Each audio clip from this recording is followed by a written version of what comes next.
আসসালামু আলাইকুম। আসলে এই গাছগুলো কেন উঠানো হচ্ছে জানেন?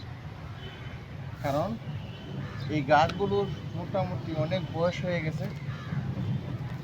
এই বয়স হওয়ার কারণে গাছগুলো আর ভালো হচ্ছে না। যার ফলে এই গাছগুলো আবার নতুন করে রোপণ করা হবে। কারণ যতই কিছু করি এই গাছগুলো আর আগের মতো সুন্দর হবে না। এই জন্য গাছটি আমি তুলে ফেলছি। তুলে ইনশাল্লাহ আবার নতুন করে গাছের চারা রোপণ করব।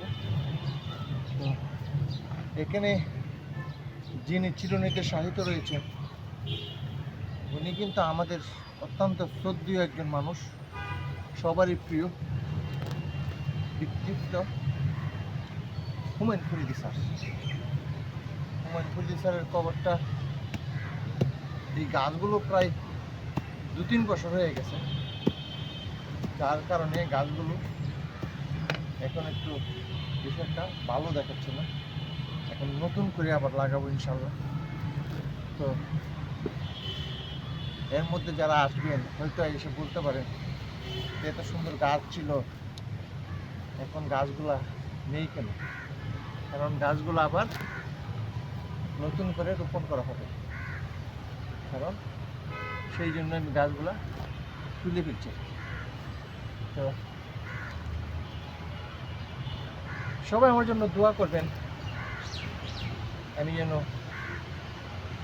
যতদিন আছি, সুস্থ আছি, আমি যেন ওনাদের করতে পারি। তো আপনারা সবাই দোয়া করবেন, এইটাই আমার চাওয়া। আর হচ্ছে চাওয়া পাওয়া নাই। আর এই যে কাজটা করছি এটা কিন্তু আমার সম্পূর্ণ নিজ উদ্যোগেই করছি। কারণ ওনার পরিবারের কারোর সাথে আমার দেখা সাক্ষাৎ হয়নি। কারণ এর আগে যখন গাছের চারা রোপণ করেছিলাম এইগুলো হয়তো আমি করেছিলাম। তো আমার কোনো অভিযোগ নেই, ওনার প্রতি আমার কোনো অভিযোগ নেই যে আমি এখানে কাজ করি, আমি অনেক কিছু পাইনি কেন, আমাকে দেয়নি কেন।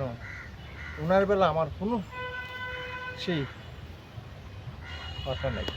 তো সবাই দোয়া করবেন আমি যেন আপনাদের সেবাটা করতে পারি।